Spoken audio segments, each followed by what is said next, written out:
మీ పేరు సార్? మీ పేరు sir? జైశాలి. Okay, అది మన మదర్ తెరీసా స్కూల్ అండి. మనం మీరు 100 మంది మీద కేసు పెట్టారండి? నేను ఎవరి పేరేం చెప్పలేదు, వాళ్ళే సీసీ కెమెరా చూసుకొని ఎవరేం చేశారని చూసుకొని వాళ్ళే చేసుకుంటున్నారు. అంటే మనం పేర్లు అందులో పేర్లు ఎవరు మెన్షన్ చేయలేదు, సీసీ ఫుటేజ్ ద్వారా వాళ్ళని ఐడెంటిఫై చేశారు.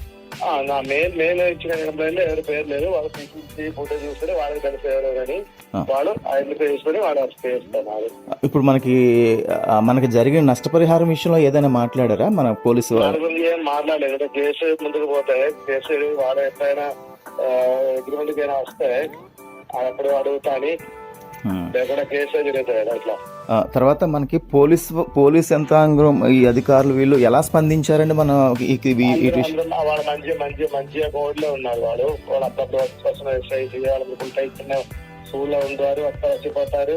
మరి సిఆర్పిఎఫ్ మళ్ళీ ఆర్మీ పోలీసు వాళ్ళు అక్కడ 20 మంది రోజు ఇక్కడ ఉంచిపోయారు. ఆ రోజు ఇప్పుడు కూడా పోలీసు ఉంది, ఈ రోజు సాయంత్రం వరకు పోలీసు వాళ్ళు ఉంటారు ఇక్కడ. మనకి అంటే పాజిటివ్ గానే మనకి స్పందిస్తున్నారండి వాళ్ళందరూ. వాళ్ళందరూ మనకి మంచిగా ఉన్నారు పోలీసు వాళ్ళు, ఇప్పటి వరకు ఏం పర్లేదు. ఇప్పుడు కానీ ఏసీపీ కానీ వాళ్ళందరూ వచ్చి మనతో మాట్లాడుతూ మంచిగా ఉంటే మనతో అనుగుణంగా మాట్లాడుకుంటున్నారు. మన మీద కేసు పెట్టింది అది ప్రైజ్ గారు. కేసు ఇప్పుడు నాన్ వేల్యూ కేసు ఉంది మన పేరు మీద, కానీ మమ్మల్ని అట్లా అరెస్ట్ ఏం చేయలేదు. కానీ పోలీస్ స్టేషన్ లో ఇన్వెస్టిగేషన్ పిలిచి మాకు సంతకం పెట్టించుకొని పంపించారు. మన మీద కేసు ఫైల్ చేశారండి వాళ్ళు?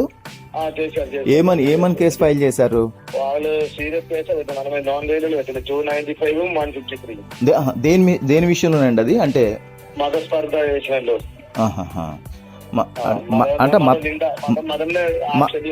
అంటే మత విభేదాన్ని సృష్టించారనా? ఓకే. అంటే మత విభేదాన్ని సృష్టించడంలో మీరు చేసింది ఏంటి? వాళ్ళు మాల వేసుకున్నారు, స్కూల్కి రావద్దు, స్కూల్లో అటువంటిది ఉండకూడదు అన్నది అది కరెక్టే కదా? అది సామాజికమైన అది మనం అట్లా రాకని మేము చెప్పలేవు. యూనిఫామ్ వేసుకొని రావద్దు, యూనిఫామ్ మాత్రం వేసుకొని రావాలని కూడా మేము చెప్పలేదు. మీరు ఇంకా ఎన్ని రోజులు మీరు ఇట్లా ఉంటారు అని పేరెంట్స్ తోని, మీ పేరెంట్స్ తెలుసుకొని మీరు ఇట్లా వస్తున్నారు, పేరెంట్స్ వచ్చి మనకి ఇన్ఫోర్స్ చేయాలని మాత్రం చెప్పాము. ఇదే యూనిఫామ్ వేసుకుని మాత్రం రావాలని మేము చెప్పలేదు. మీరు కావాలంటే వీరు అయితే మీరు యూనిఫామ్ వేసుకుని దాని లోపల మాది పైన మీ షోల్ అన్ని వేసుకొని రమ్మని చెప్పినా, లేకుండా మీ పేరెంట్స్ ఎన్ని రోజులు మీరు ఇది వేసుకుని వస్తారు, పేరెంట్స్ ఒకసారి ఇన్ఫార్మ్ చేయాలని చెప్పింది. అది వాళ్ళు ఒక ఫోన్ చేస్తే అయిపోతుంది. ఇది ఒక కేవలం ఇది మీకు జరిగిందో లేకపోతే ఇది ఒక ప్రాంతంలో జరిగింది దాని విషయంలో కాదు, ఇది యావత్ క్రైస్తవ్యానికి కూడా ఈరోజు ఇంత భయంకరమైన పరిస్థితులు ఎదురవుతున్నాయి. కనుక మీరేం భయపడొద్దు, తప్పకుండా మీ వెనకాల మేమంతా ఉన్నాం. ఏ పిల్లలైతే మీరు వాళ్ళని పాయింట్అవుట్ చేశారో ఆ పిల్లలు మళ్ళీ స్కూల్కి వస్తున్నారండి? పిల్లలు రోజు వచ్చి ఎక్స్ట్రా రాసిన వాళ్ళ పేరెంట్స్ కూడా వచ్చి మమ్మల్ని కలిసిపోయారు. పేరెంట్స్ కూడా వచ్చి మాతో అన్నారు, మేము ఇట్లా చదివితే మేము అనుకోలేదని వాళ్ళు కూడా అన్నారు.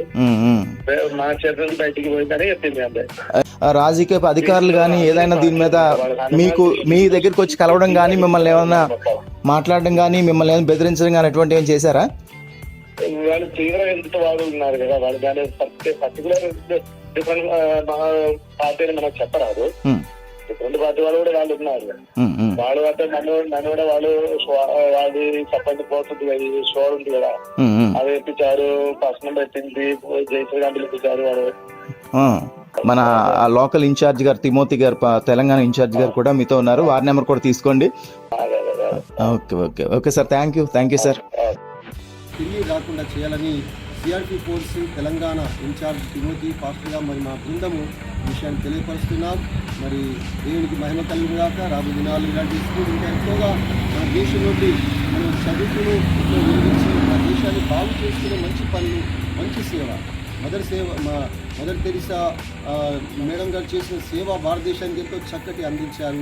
కనుక కొంతమంది జ్ఞానం లేక మూర్ఖంగా ఇలాంటి ప్రవర్తన చేస్తూ వారు అసమాధానం చేస్తున్న కనుక దయచేసి ఈ విషయాన్ని గమనించి మరి ఇక్కడ కలెక్టర్ అయినా, గవర్నమెంట్ అయినా, పోలీసు వారైనా సరే తప్పక వారిని చర్య తీసుకొని సమాధానాన్ని ఇక్కడ సంతోషాన్ని కల్పించాలి. మరొకసారి మీరు సిఆర్పి ఫోర్స్ ద్వారా మీరు చేసిన మతోన్న వ్యాధులు జై శ్రీరామన్ పేరు పెడుతూ మా దేశంలో అలకం చేస్తున్న వాళ్ళందరూ కఠినంగా మేము ఖండిస్తున్నాం. ఓకే.